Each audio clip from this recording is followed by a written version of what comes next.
जिस हिसाब से आतंकवादियों ने हमला किया, न जाने 27 पर्यटक जो गए थे घूमने, उन्हें गोलियों से मार दिया। आज हिंदू रक्षा सेना के राष्ट्रीय अध्यक्ष, मैं आपसे जानना चाहता हूं कि आखिर कारण क्या है, क्योंकि आप लगातार जो है प्रबोधानंद महाराज जी को आप बार बार सुनते हैं, बिल्कुल हिंदू रक्षा सेना की बात करते हैं, खुल करके चर्चा करते हैं। मुझे ध्यान है जब बांग्लादेश की बात हो रही थी तब पर भी आप लोग सामने आ गए थे और आप लोगों ने कहा कि भाई इसका जो है समाधान करना पड़ेगा। बांग्लादेश के हिंदुओं पर अत्याचार हो रहा था तो आप लोग सामने आए थे, इसमें क्या है? आप ठीक कह रहे हैं, पूरे देश में एक ही अभियान चल रहा है और वह अभियान है इस्लाम के जिहादियों के द्वारा, जिन्हें आप आतंकवादी कह रहे हैं, वो वास्तव में जिहादी हैं। उनका हिंदुओं की हत्या करना और हिंदुओं को हिंदुस्तान से समाप्त करना, उसी के अभियान के तहत कश्मीर में जो गए हिंदू और उनकी निर्मम हत्या की है। और दुर्भाग्यपूर्ण ये है कि उन्होंने पहचान कर करके दिए कि हिंदू है कि नहीं, कहीं गलती से मुसलमान न मारा जाए। उनकी जब एक की पहचान नहीं तो उसकी सुन्नत देखने उसको कपड़े उतरवाए गए, उससे कुरान पढ़वाई गई। तो ऐसा करके जानबूझ करके हिंदू को टारगेट करने के लिए ही उन्होंने काम किया है, केवल हिंदू की हत्या करने के लिए। और ये इस्लाम के जिहाद भी भारत में कोड हो गए हैं और भारत में इतना बड़ा कोड हो गए हैं कि अब भारत को क्या इस धरती की शांति को बचाना, मानवता को बचाना कठिन हो गया है। मैं भारत सरकार से कहना चाहता हूँ, भारत सरकार के प्रधानमंत्री, आपने हिंदुओं से वोट लिया और आपने ये कहा था मैं एक एक वोट का कर्ज अदा करूंगा।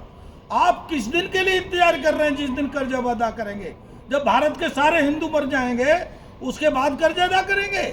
इतना साहस उन जिहादियों को हो रहा है, सरेआम दिन में हिंदुओं की हत्या कर रहे हैं और आप पर कोई समाधान नहीं निकल रहा। आप कश्मीर में शांति की बात कर रहे हैं, लेकिन पिछले 40 साल से कश्मीर आतंकवाद से और जिहादियों के आतंकवाद से जूझ रहा है।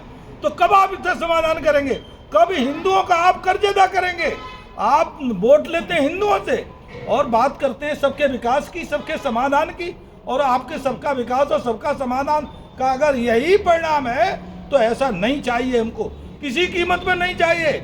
और मैं आपसे अभी भी कहता हूँ, आप एक बार पाकिस्तान का निशान मिटा दो, नामो निशान मिटाओ और भारत के एक एक इस्लाम के जिहादी को खदेड़ करके उसको या तो समुद्र में फेंक दो या फिर गोलियों से भून दो। इसके अलावा और कोई दूसरा रास्ता नहीं है। अब बहुत समझौता के रास्ते और समझाने के हो गए, अब आप ये समझाना बंद करो, आप प्रवचन का काम बंद करो। प्रवचन का काम महात्माओं का है, आप प्रवचन देने लगे हो तो प्रवचन का काम बंद करो। आप सरकार चलाने का, जो सरकार जिस प्रकार से काम करती है, और आपको सीखना हो तो उत्तर प्रदेश के मुख्यमंत्री योगी से सीख लो। आपको नहीं आता हो, कई बार छोटों से सीखने में कोई दिक्कत नहीं है।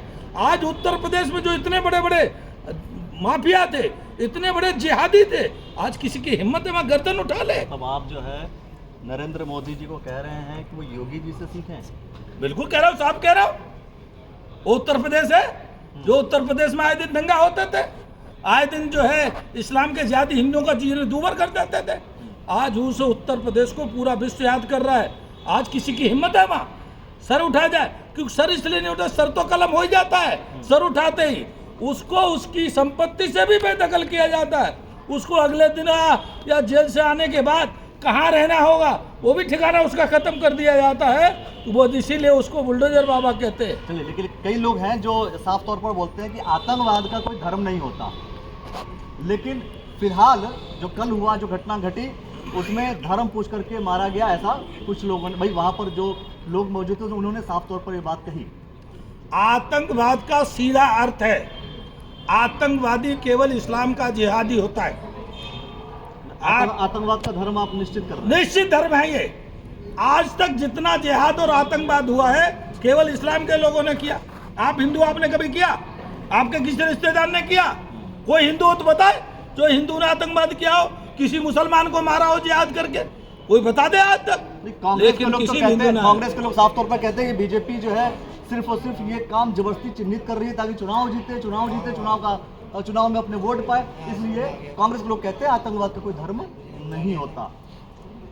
कांग्रेस के लोगों का ये कहते कहते वो तो देश से साफ हो गए, और हमको तो पूरा भरोसा है कि सोनिया गांधी ने जितना और राहुल गांधी ने हिंदुओं पर अत्याचार का, उसके का परिणाम है कि आज वो दर दर भटक रहे हैं और जेल जाने की उनकी व्यवस्था है।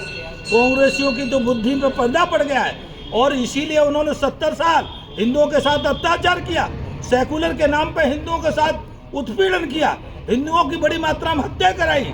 ये तो कांग्रेस का धर्म है और उनकी क्या गलती है?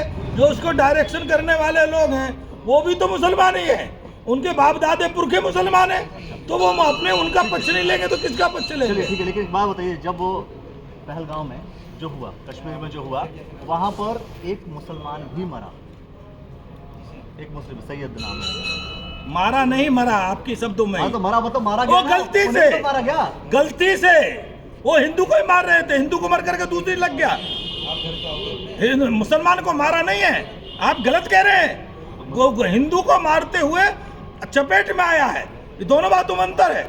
क्योंकि वहां तो बाकायदे कपड़े उतार के, पहचान पत्र पूछ के, नाम पूछ के, ठीक है, कुरान पढ़वा करके तू मुसलमान है कि नहीं तब मारा है, टारगेट करके, ऐसे नहीं योजनाबद्ध तरीके से। और आपको बहुत बता दूं, ये तो अमित शाह और मोदी जी को चैलेंज है कि अमित शाह मोदी जी उन्होंने दिखा दिया आपकी कोई हिम्मत नहीं है, आपकी कोई औकात नहीं है।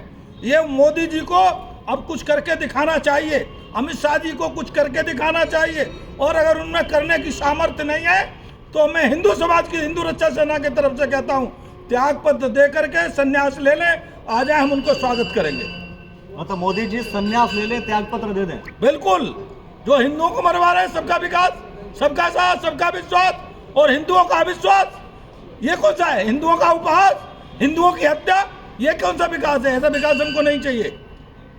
बहुत ही कड़े शब्दों में सारी बातें खुल करके कि भाई यहाँ तक बात आ गई कि मोदी जी को योगी जी से सीखना चाहिए, नंबर 1, और अगर मोदी जी इस बात को संभाल नहीं पा रहे हैं, समझ नहीं पा रहे हैं, तो उनको इस्तीफा दे देना चाहिए। और स्वागत करेंगे आपको। धन्यवाद आपका, बहुत बहुत धन्यवाद। क्या कुछ कहेंगे आप? कमेंट सेक्शन में प्रतिक्रिया दीजिए और देखते रहिएगा द न्यूज़ ऑनलाइन नेटवर्क। बहुत बहुत शुक्रिया, बहुत बहुत धन्यवाद।